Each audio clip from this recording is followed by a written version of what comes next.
शिवोऽहं शिवोऽहं शिवोऽहम्।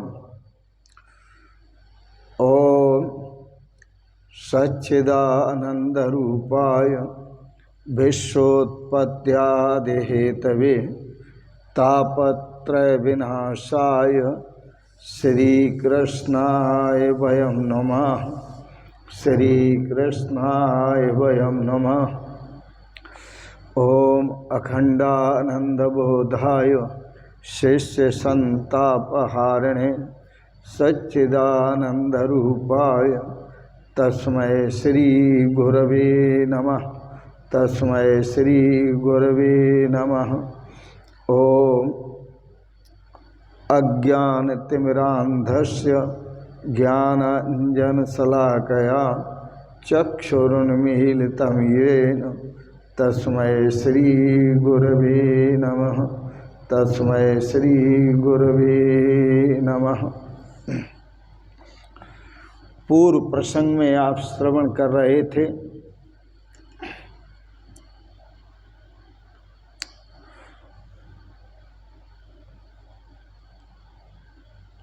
जगदीश्वर मुझ में, मैं जगदीश्वर में।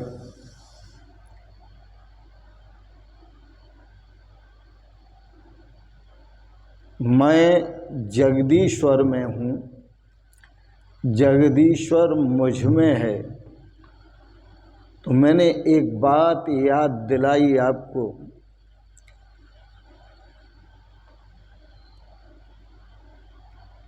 कि मैं जगदीश्वर में हूँ, जगदीश्वर मुझ में है।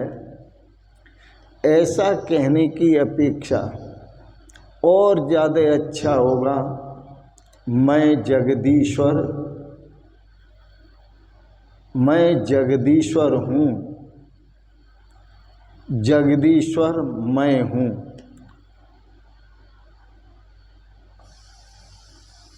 आप यूँ मान करके चलो कि मैं आपको एक प्रेरणा देता हूँ कि आप साक्षी बनो, आप नियंता मत बनो, साक्षी बनो। और साक्षी इसलिए बनो ताकि अपने श्रेय को प्राप्त कर सको। लेकिन मैं आपको अच्छी तरह देख रहा हूँ कि जैसे कोई शेर एक पिंजरे में बंद हो। अब उस शेर से जाकर के तुम पूछो कस्त्वम, तुम कौन हो? तो वो शेर कहता है कि मैं पिंजरा हूँ। क्या ये ठीक है? मैं फिर बात को कहूँ, एक शेर एक पिंजरे में बंद है और उस शेर से आप जाकर के पूछो कि तुम कौन हो, और वो शेर उत्तर दे कि मैं पिंजरा हूँ।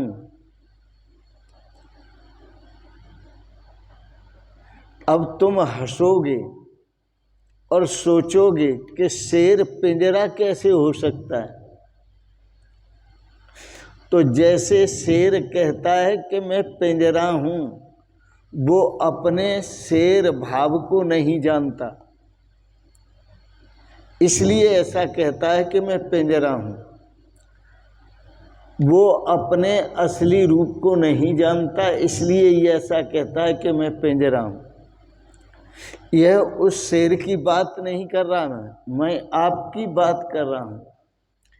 आप इस शरीर रूपी पिंजरे में बंद हैं और शरीर रूपी पिंजरे में बंद होने पर आपसे पूछा जाता है कि कस्त्वम, तुम कौन हो? तो तुम भी तो यही कहते हो कि मैं यह देह हूँ। आपको दिखता नहीं? मैं आपके सामने खड़ा हूँ, यह पिंजरा हूँ, यह शरीर हूँ, मैं मनुष्य हूँ। तो आप भी ऐसे ही उत्तर देते हो तो पिंजरे में बंद सिंह से पूछा जाए कि तुम कौन हो, और वो यदि यह कहे कि मैं पिंजरा हूँ, तो यह एक बड़े हास्य की बात है। इसी प्रकार आपसे पूछा जाए कस्तम, तुम कौन हो, और तुम हमें बताओ कि देहो अहम, मैं शरीर हूँ, तो यह भी एक हास्य की बात है, हंसने जैसी बात है। अब इस रहस्य को खोलने के लिए और इस देहो अहम से मुक्त होने के लिए किसी सतगुरु की आवश्यकता है, जो हमें आकर के इस देह से मुक्त करे। भगवान कोई सतगुरु ऐसा पैदा करे या स्वयं सतगुरु बन कर के आए, जो जगत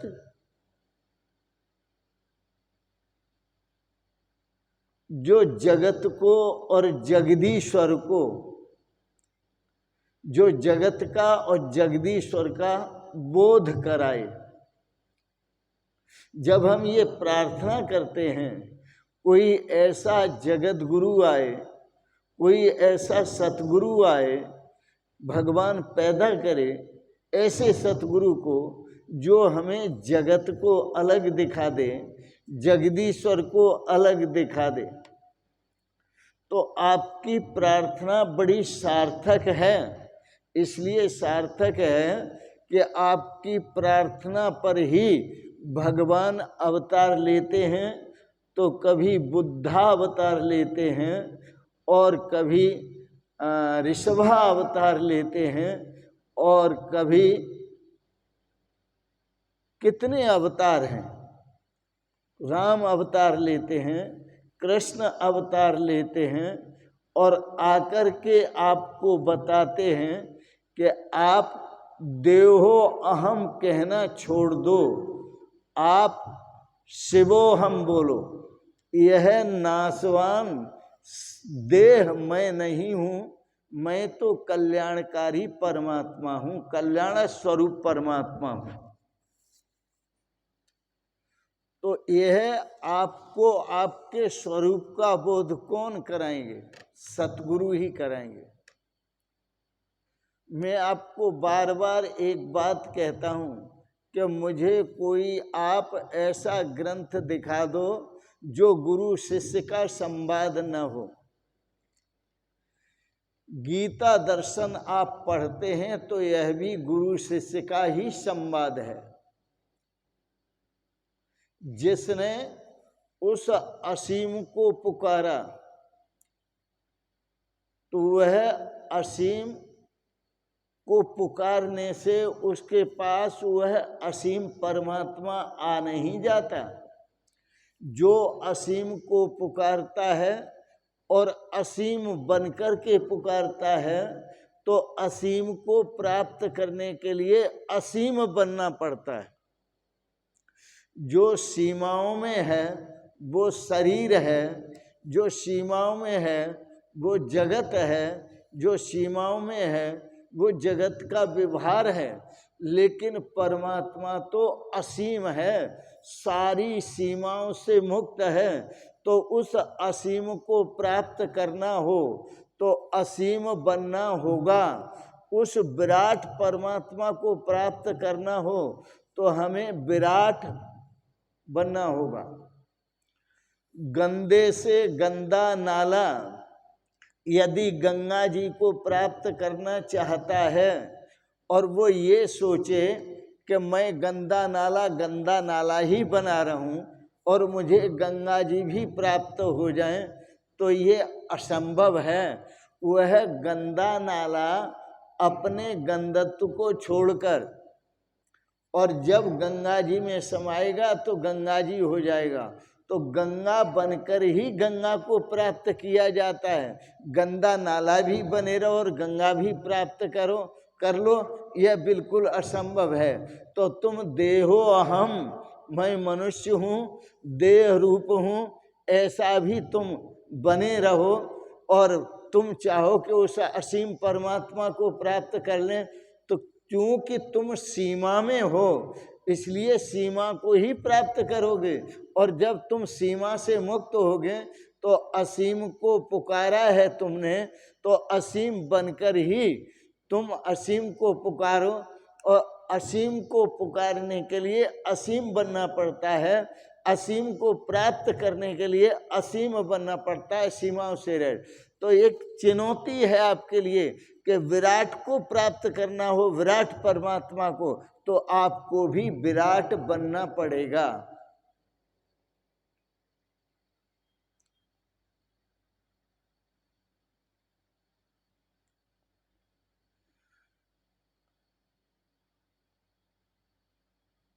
पहले एक मैंने थोड़ी सी कहानी सुनी थी, उसका भाव था बाइबिल में। बाइबिल में एक अनूठी कथा आती है, उसका जैविक और ईश्वर की खोज की। जैविक क्या है, ईश्वर क्या है, और उसकी खोज में लगो कि जीव किसे कहते हैं और ईश्वर किसे कहते हैं। तो यदि आप जीव बनकर के ईश्वर को खोजेंगे तो ईश्वर कभी आपको प्राप्त नहीं होगा। तो जीव बनकर के आप ईश्वर को खोजेंगे तो आप जीव भी बने रहें और ईश्वर भी आपको मिल जाए, तो ये असंभव है। हाँ, ईश्वर बनकर ही आपको ईश्वर खोजना पड़ेगा। और ईश्वर जब मिल जाए तो ईश्वर आपसे पूछेगा, बताओ तुम्हारा नाम क्या है, बताओ तुम्हारा स्वरूप क्या है, तुम कहाँ से आए हो, तुमने कहाँ जाना है। यह सब ईश्वर आपसे पूछ सकता है, लेकिन तुम्हारा नाम क्या है? जब तुम ईश्वर बनकर ईश्वर को प्राप्त होगे तो तुम्हारा नाम भी ईश्वर है। ब्रह्म होकर ब्रह्म को प्राप्त होगे तो तुम्हारा नाम भी ब्रह्म है।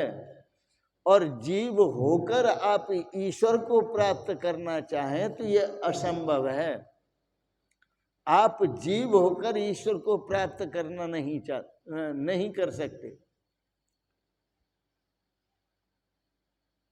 ब्रह्म होकर ही ब्रह्म को प्राप्त किया जा सकता है, ईश्वर होकर ही ईश्वर को प्राप्त किया जा सकता है, असीम होकर ही असीम को प्राप्त कर सकते हैं, और विराट होकर ही विराट को प्राप्त कर सकते हैं। बाइबिल भी एक बड़ा दार्शनिक ग्रंथ है, क्योंकि बाइबिल के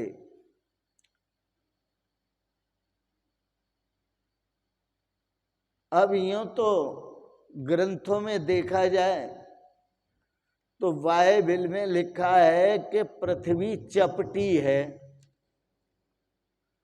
और हमारी भारतीय संस्कृति के शास्त्रों में लिखा है कि पृथ्वी गोल है।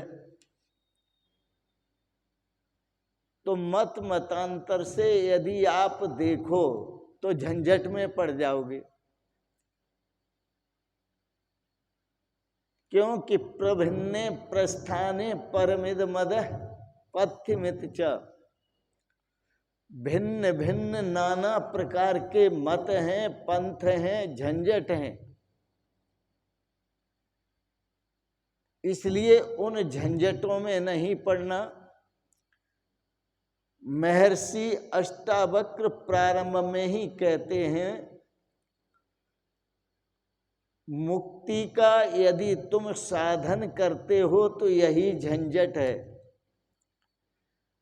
महर्षि अष्टावक्र कहते हैं, मुक्त एवासि सर्वदा, वरना मेरी दृष्टि में तो तुम सदा सदा से मुक्त हो। जीव होकर ब्रह्म को प्राप्त करना ये कठिन है। संत सतगुरु कहते हैं कि मेरी दृष्टि में तो तुम सदा सदा से ब्रह्म हो, तो मुक्त एवासी सर्वदा।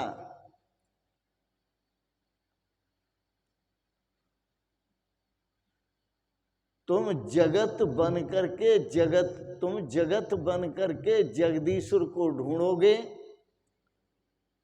तो एक जगत से छूटोगे, दूसरा जगत प्राप्त हो जाएगा। पर तुम्हारा जो आत्मा है वह तुम्हें प्राप्त नहीं होगा, जो परमात्मा है तुम्हें प्राप्त नहीं होगा। दूसरा संसार मिल जाएगा, आत्मा बच जाएगा मिलने से, वो नहीं मिलेगा।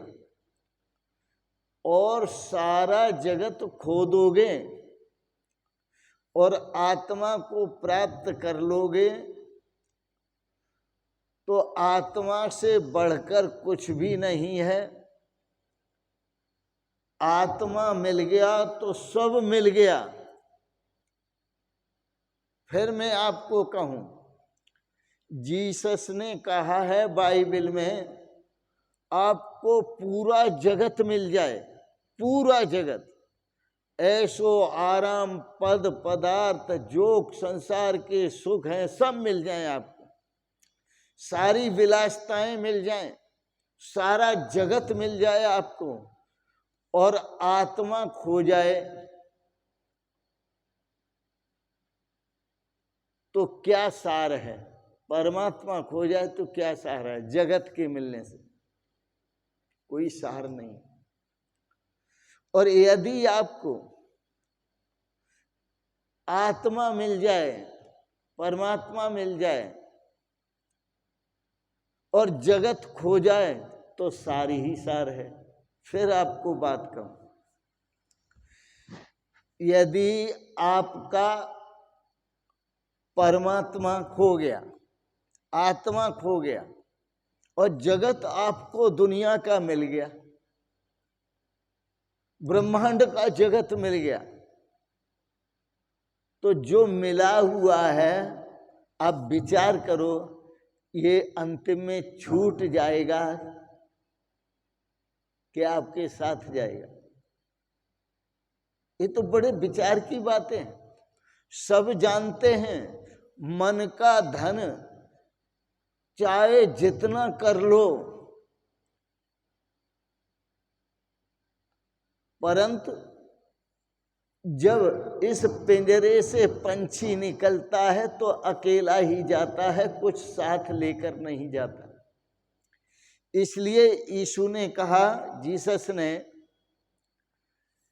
कि पूरा जगत मिल जाए और आत्मा खो जाए तो जीवन में कोई सार नहीं है, सब व्यर्थ है मिला हुआ।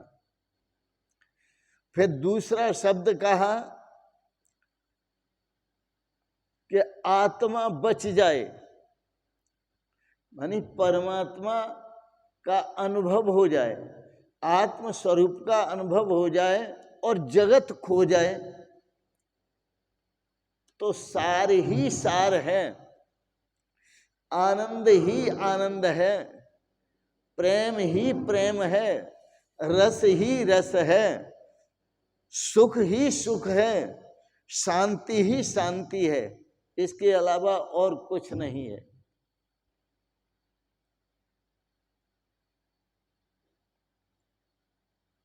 और यह घटना विचार से नहीं घटती। विचार से तो जगत बनता है। तुम विचार करके देखो मन से और बुद्धि से, तो मन का जो जगत होगा, बुद्धि उसमें 4 चांद लगाने की कोशिश करेगी। माने मन से कोई संकल्प किया आपने कि हमें एक कम से कम रहने के लिए घर मिल जाए, आपको घर मिल गया। अब बुद्धि उसमें 4 चांद लगाएगी कि उसको अच्छी तरह सजाएगी, आप झंझट में पड़ गए।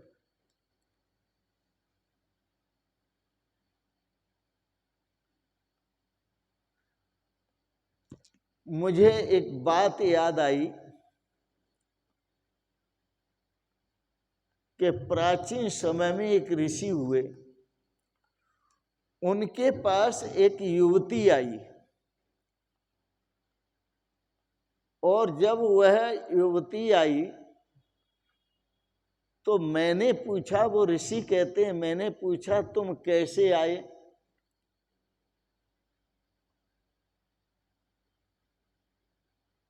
तो वह युवती बोली नहीं। जब युवती नहीं बोली तो मैंने, ऋषि कहते हैं, मैंने उस युवती को कहा आंख बंद कर लो और आप संन्यास ले लो। आंख बंद कर लो और आप संन्यास ले लो, संन्यास स्वीकार कर लो। वो युवती भी बड़ी अजीब थी कि उस ऋषि के कहने मात्र से उस युवती ने संन्यास ले लिया, और जब संन्यास ले लिया और ध्यान मग्न हो गई। अब इस युवती को आप थोड़ा ध्यान मग्न ही रहने दें, क्योंकि उसने संन्यास लिया, वो है परमात्मा के साथ एक हो गई। किसी ने उसे संन्यास दिया नहीं, उसने संन्यास लिया। उसकी परमात्मा में इतनी प्रीति थी, इतना भाव था कि उसको सब कुछ बेकार लगा, सब कुछ छूट गया। यह बात मैं कोई आपको नई नहीं कह रहा हूं, यह भगवान कृष्ण के समय की भी बात है कि ब्रज की गोपिकाएं घर में रहते हुए, घर के काम काज करते हुए वह सन्यासिनी थी, प्रेम सन्यासिनी थी, क्योंकि हर समय वो भगवान कृष्ण का ही ध्यान करती थी। कोई भी काम, घर गृहस्थी का, वो घर का काम कोई छोड़ती नहीं थी। हाँ, छोड़ती नहीं थी, मैं कह रहा हूं छोड़ती नहीं थी। और आप सोचेंगे कि वो घर परिवार को, पतियों को छोड़ करके वो कृष्ण के पास पहुंचती थी, तो क्या छोड़ती थी? नहीं, छोड़ती नहीं थी। तो मैं आपको कहूंगा कि वो छोड़ती नहीं थी, वो छूट जाता था, क्योंकि उनका परमात्मा में प्रेम इतना था, प्रभु में, प्रभु के स्वरूप में प्रेम इतना था कि वो सब कुछ छूट जाता था। तो इसी तरह से उस युवती ने सन्यास स्वीकार कर लिया, और जैसे सन्यास स्वीकार किया वैसे ही सब कुछ छूट गया। अब दूसरा पक्ष कहूंगा आपको कि आजकल संसार के जितने भी व्यक्ति हैं, लोग हैं, मनुष्य हैं, इनको कहो कि भैया सन्यास ले लो, तो बातें बताएंगे। फिर संत कहेंगे भैया सन्यास ले लो, अच्छा रहेगा। तो वो कहते हैं कि महाराज जी आप बार बार क्यों कहते हो सन्यास लेने के लिए, कुछ सोच विचार तो हमें करने दो। तो आदमी सोचता है, और सोचता ये है कि सन्यास लेना है या नहीं लेना है, और सोचते सोचते महीनों गुजर जाते हैं, पर वो सोच ही नहीं पाता। अरे महीनों नहीं, वर्षों गुजर जाते हैं सोचते सोचते, लेकिन वह निर्णय नहीं ले पाता। और इतना ही नहीं, सोचते सोचते वो दुनिया से चले जाते हैं, चुपचाप कह के भी हमको नहीं जाते हैं कि मैं सन्यास लूंगा या नहीं लूंगा। सोचते सोचते चले जाते हैं, लेकिन उन्हें चेतन का पता नहीं चलता, उन्हें परमात्मा के स्वरूप का पता नहीं चलता, उन्हें अपने स्वरूप का पता नहीं चलता, और दुनिया से चले जाते हैं सोचते सोचते। पर यहाँ जो संतों के, जो ऋषि जी का उदाहरण दिया मैंने, यहाँ पर तो यह है कि उस युवती ने सोचा नहीं, क्योंकि सोचने में काम खराब हो जाता है।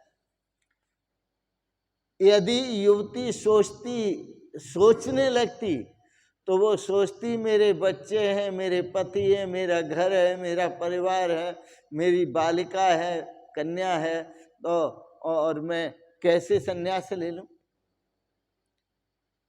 सोचने में गड़बड़ होता। उसने सोचा ही कुछ नहीं, वह सीधे संन्यास ले लिया, सब कुछ उसका छूट गया और वह परमात्मा के स्वरूप में स्थित हो गई। यह प्रेम संन्यास है। जैसे था ब्रज गोपिका नाम, जैसे ब्रज की गोपिकाओं का संन्यास हुआ, उन्हें किसी ने कहा नहीं घर छोड़ने के लिए, परिवार छोड़ने के लिए, दधि मंथन छोड़ने के लिए किसी ने कहा नहीं, अपने पतियों को छोड़ने के लिए, अपने बाल गोपालों को छोड़ने के लिए किसी ने कहा नहीं, किसी ने फोर्स नहीं किया, वह छूट गया क्योंकि वो प्रेम संन्यासिनी थी। यदि हमारा परमात्मा के स्वरूप में प्रेम होता है तो हमें युद्ध करने की जरूरत नहीं है संसार से। हमें संसार से छूटने का उपाय सोचने की जरूरत नहीं है।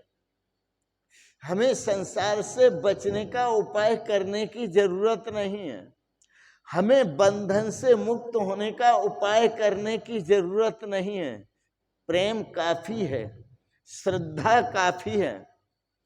और श्रद्धा मयो अयम पुरुषः, यह जो पुरुष देख रहे हैं आप, यह पुरुष श्रद्धामय ही है। जिसकी जैसी श्रद्धा होती है वो भी वही होता है। यदि देह में श्रद्धा है और वो कहता है कि मैं देह हूं, तो वो देह ही है, ऐसा मानो। जिसकी जीव में श्रद्धा है, जीव भाव में, कि मैं जीव हो, तो समझ लो कि वो जीव ही है। और जिसकी ब्रह्म में श्रद्धा है कि मैं ब्रह्म हूं, अहम ब्रह्मास्मि, तो समझो कि वह ब्रह्म ही है। यह यात्रा बड़ी अनूठी यात्रा है।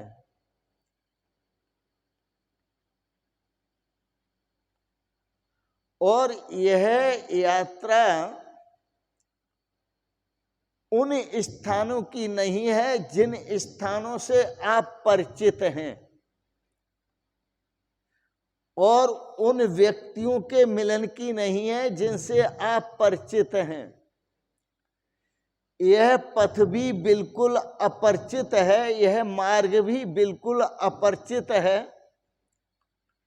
और जिस परमात्मा को, आत्मा को हम प्राप्त करना चाहते हैं वह भी अपरिचित है। तो अपरिचित लक्ष्य है और अपरिचित पंथा है, पंथ भी अपरिचित है। तो लक्ष्य भी अपरिचित है और यात्रा भी अपरिचित है। और अपरिचित यात्रा में इसलिए कहता हूं कि जिसे हम नहीं जानते उसको जानने चले हैं। जिसे हम, जो हमें प्राप्त नहीं है, हम उसे प्राप्त करने चले हैं। जिसको हमने आज तक देखा नहीं उसे देखने चले हैं। जिसके आनंद का हमें कुछ पता नहीं उसका आनंद लेने चले हैं। जिसके स्वाद का हमें पता नहीं उसका स्वाद लेने चले हैं। तो यह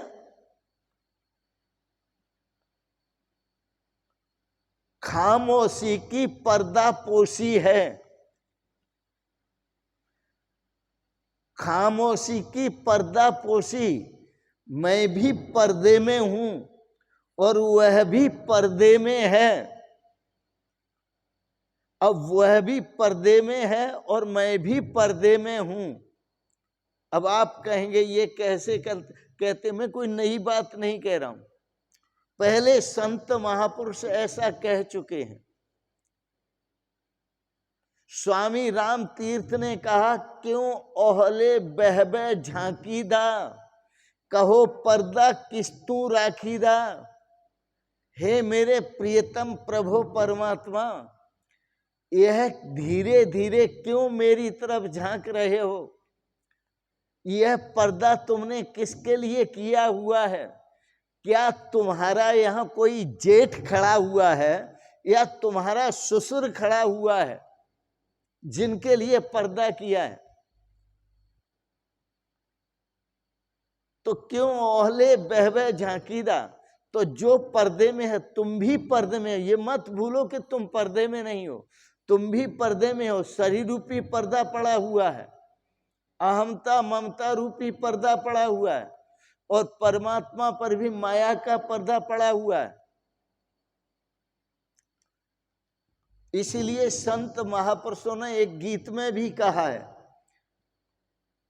जैसे नारियां अपने चेहरे पर पर्दा डाल लेती हैं, और जब पर्दा डाल लेती हैं तो वह भी किसी को देख नहीं पाती, फिर घूंघट को थोड़ा सा इशारा देती हैं और फिर देखती हैं, लेकिन देखती हैं सहन से। जैसे राम जी को जब ग्राम की बधूटियों ने, ग्राम की नारियों ने पूछा सीता जी से, ये तुम्हार को आए हैं, ये तुम्हारे कौन लगते हैं? तो सीता जी ने कहा राम लखन लघु। उन्होंने कहा कि जो छोटे हैं और बदन जिनका गोरा है, नाम जिनका लक्ष्मण है, लघु देवर मोरे, ये मेरे देवर हैं। तो फिर पूछा ग्राम की बधूटियों ने, ग्राम की नारियों ने, कि ये कौन है? राम जी की तरफ इशारा करके पूछा कि ये कौन है? तो उनकी व्याख्या ही नहीं हो सकती। तो पिय तर चितय भौं कर बाकी, सीता जी ने अपने प्रियतम प्रभु परमात्मा की तरफ थोड़ा नजरों से इशारा करके बताया, और ग्राम की बधूटियां नारियां समझ गईं कि ये कौन हैं। बस समझ गए कि तुम्हारे शौहर हैं, ये तुम्हारे स्वामी हैं, ये तुम्हारे पति हैं। तो संत क्या करते हैं? इशारा ही तो करते हैं। अब इशारा करते हैं, यदि समझ सकते हैं तो समझ लो। मुसलसल खामोशी की ये पर्दापोशी, ये निर्णय हुआ मुसलसल सस खामोशी की ये पर्दापोशी। जैसे उन ऋषि के पास वो युवती आई, उसने खामोशी में चुप होकर भी चुपके से ही परमात्मा को प्राप्त कर लिया और आनंद में झूम उठी।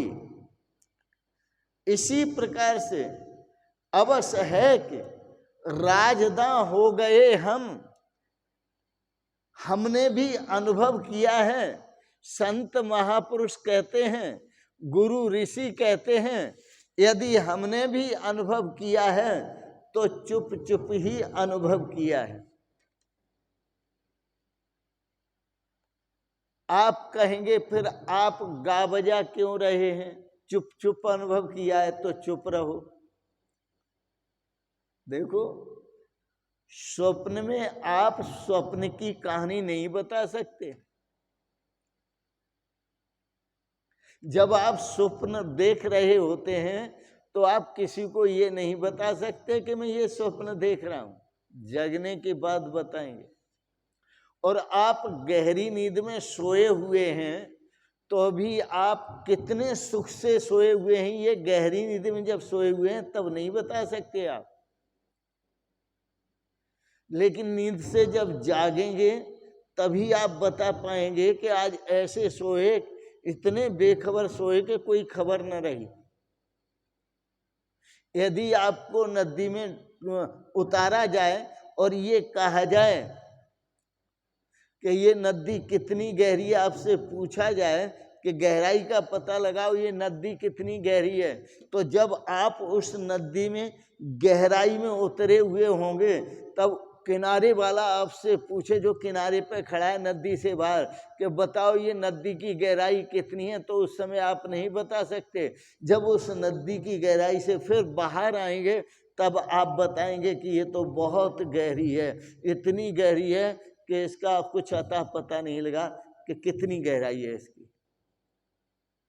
आप सोचिए, विचार कीजिए। यही बात मैं आपको कहता हूं, सुखों खो दिया है हमने तेरे जुनू में। ये संसार का जो सुख था वो हमने खो दिया। हे प्रभु, तेरी अनुभूति के लिए, तेरी प्राप्ति के लिए, तेरा अनुभव करने के लिए सुखों खो दिया है हमने तेरे जनू में, तेरे गम में, तेरे गर्भ में गोता।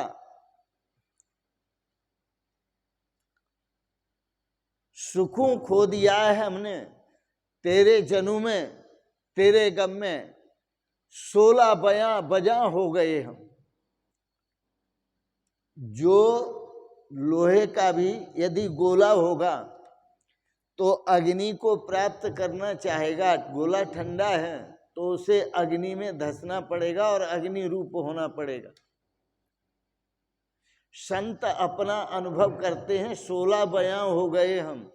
अरे तुझ चेतन को प्राप्त करके हम भी चेतन हो गए, तुझ ब्रह्म को प्राप्त करके हम भी ब्रह्म हो गए, तुझ अविनाशी आत्मा को प्राप्त करके हम भी आत्मा हो गए। हुए इस तरह खम जमाने के हाथों, हुए इस तरह खम जमाने के हाथों। कभी तीर थे अब कमा हो गए हम। कभी हम तीर थे जो कमान पर रख के चलाए जाते थे, अब हम स्वयं कमान हो गए। कभी हम जीव थे जो इधर उधर मारे फिरते थे, इधर से उधर, उधर से इधर, लेकिन अब ब्रह्म हो गए। अब हमें भटकने की जरूरत नहीं है। न रहबर न कोई, न रफीके सफर है। अब यहाँ कोई प्राप्त करने वाला नहीं है और अब यहाँ कोई प्राप्य वस्तु भी नहीं है। न तो कोई राही है, न कोई राह है, न कोई लक्ष्य है। न रहबर न कोई रफीके सफर है, न कोई सफर है, कोई मार्ग भी नहीं है। ये किस रास्ते पर रवां हो गए हम। दार्शनिक महापुरुष ब्रह्म आत्मैक्य भाव में स्थित, वो कहते हैं हम किस रास्ते पर चल पड़े जहां रास्ते ही खो गए, किस मार्ग पर चल पड़े जहां मार्ग ही खो गया, किस चेतन को प्राप्त करने चले जहां पर दूसरा चेतन ही खो गया। हमें बेखुदी में बड़ा लुत्फ आया। एक खुदी होती है और खुदी उसे कहते हैं जो परमात्मा में भेद रखना है। मैं और हूं और तू और है, ये खुदी है। और बेखुदी है, मैं और नहीं तू और नहीं, ये बेखुदी है। हमें बेखुदी में बड़ा लुत्फ आया। ऐसी जो बेखुदी प्राप्त हुई कि मैं और नहीं तू और नहीं, मैं और तू एक ही है, अहम ब्रह्मा अस्मि, बड़ा लुत्फ आया। इसमें हमें बड़ा आनंद आया, क्योंकि इसमें मरने का जन्मने का भी झंझट नहीं है, इसमें गिरने उठने का भी झंझट नहीं है, इसमें किसी मार्ग को ढूंढने का भी झंझट नहीं है, इसमें किसी तथ्य को ढूंढने का भी झंझट नहीं है। क्योंकि ढूंढे हुए हैं जो कहीं और समझता हो। जिसने समझा कि अपना ही स्वरूप है तो वह, उसका जीवन तो आनंद से भर गया। इसलिए गोपिका कहती थी, अरे सखी किसे ढूंढ रही हो? बोले श्याम को। तो गोपियां कहती थी, जित देखें तित श्याम मई है। अरे बहन, हम तो जिधर देखती हैं उधर श्याम ही श्याम नजर आते हैं, उसके सिवाय कोई दूसरा नजर नहीं आता। तो हमें बेखुदी में बड़ा लुत्फ आया। और आप अनुमान लगा सकते हैं श्रीमद् भागवत के प्रसंग से, उन गोपिकाओं के भगवान श्री कृष्ण के साथ और ऐसा भाव व्यक्त करने पर और ऐसा भाव जागृत होने पर कितना आनंद आएगा कि जित देखें तित श्याममयी है। ये वन, ये कुंज, ये वृक्ष, ये वनिता, ये नारियां, ये सब श्याम का स्वरूप है। तो हमें बेखुदी में बड़ा लुत्फ आया। जब हमारी दृष्टि ब्रह्ममयी होती है तो बड़ा आनंद आता है। जन्मने और मरने का चक्कर छूट जाता है, बंधन और मुक्ति का चक्कर छूट जाता है। हमें बेखुदी में बड़ा लुत्फ आया कि तुम होके मंजिल निशा हो गए हम, कि तुम हो गए हम। हमें बेखुदी में बड़ा लुत्फ आया, बड़ा आनंद आया कि तुम हो के मंजिल निशा हो गए हम, कि तुम हो गए तो अब हम भी मंजिल हो गए। मंजिल को प्राप्त करके मंजिल हो गए, ब्रह्म को प्राप्त करके ब्रह्म हो गए, आनंद को प्राप्त करके आनंद हो गए। यह मंजिल ऐसी है कि स्वयं के खुद को खोने से मिलती है। तुम जब तक हो तब तक यह मंजिल नहीं मिलेगी, और तुम खो जाओगे तो मंजिल मिल जाएगी। हमें बेखुदी में बड़ा लुत्फ आया, हमें अपने को खो देने में बड़ा आनंद आया। अहंकारी व्यक्ति हमेशा दुख के झटके झेलता है, क्योंकि कदम कदम पर उसे लगता है कि मेरा अपमान हो रहा है, मेरा तिरस्कार हो रहा है, क्योंकि उसके अंदर अहंकार है। पर यहाँ संत महापुरुष कहते हैं हमें बेखुदी में बड़ा लुत्फ आया जब हम निरहंकार हो गए। हमने ये छोड़ दिया कि मैं शरीर हूँ, यह हमने अपने स्वरूप को पहचाना, परमात्मा स्वरूप को। अब जहाँ कहने सुनने की भी कोई ज़रूरत न रही, तो हमें बेखुदी में बड़ा लुत्फ आया, बड़ा आनंद आया।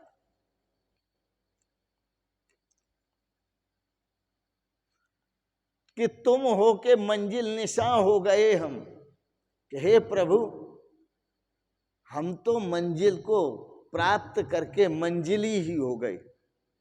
अब कोई मार्ग नहीं है, अब कोई प्राप्त करने वाला भी नहीं है, क्योंकि हम खो करके और वहां पहुंच गए जहां पहुंचना चाहते थे। यह रास्ता वास्तव में देखा जाए तो मिटने का नहीं है, होने का है। यह रास्ता मिटने का नहीं है, होने का है। सोचो, विचार करो। महर्षि अष्टावक्र ने यह रास्ता जनक को बताया तो जनक का राज्य का मिट गया। अरे पूरा राज्य बना हुआ है, पूरे सेवक बने हुए हैं, पूरे सैनिक बने हुए हैं, सब साधन बने हुए हैं, सब कामकाज हो रहे हैं, कुछ भी तो नहीं मिटा। लेकिन जनक जी को एक शब्द ने सब कुछ छुड़ा दिया, होते हुए भी छुड़ा दिया।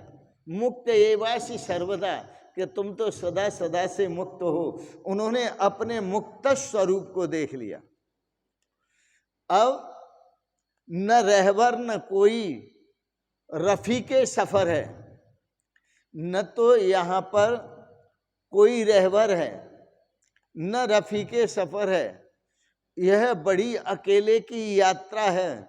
न रहबर न कोई रहबर न रफीके सफर है, न तो कोई यहाँ साथी है, न यहाँ कोई अब मार्गदर्शक है। न कोई गुरु है और न कोई चेला है। क्यों कि यहाँ दो के लिए जगह ही नहीं बची, यहाँ तीन के लिए, तीन कहना चाहिए, तीन के लिए जगह ही नहीं बची। तीन कौन कौन? एक शिष्य हो गया, एक गुरु हो गया, एक परमात्मा हो गया। तो यहाँ तीन के लिए कोई जगह नहीं बची। क्योंकि प्रेम गली अति सांकरी जामे दोन समय। यह प्रेम गली इतनी सक्रिय है कि जामे दो रह ही नहीं सकते, समा ही नहीं सकते। तो अब सोचिए वहां कितनी जगह होगी। जब दो नहीं समा सकते तो क्या तीन के लिए वहां जगह होगी, चार के लिए वहां जगह होगी? जब जो दो ही नहीं बन सकते तो अब यहाँ शिष्य भी नहीं है, यहाँ कोई गुरु भी नहीं है, यहाँ केवल एक है। और यहाँ एक भी नहीं है और दो भी नहीं है और तीन भी नहीं है, यहाँ तो सिर्फ परमात्मा है। जहाँ तुम मिट गए वहाँ केवल परमात्मा रह गया, परमात्मा ही बचता है। न रहबर न कोई रफीके सफर है, ये किस रास्ते पर रवा हो गए हम। अब हमें महसूस होता है कि पता नहीं अब हम किस रास्ते पर चल पड़े।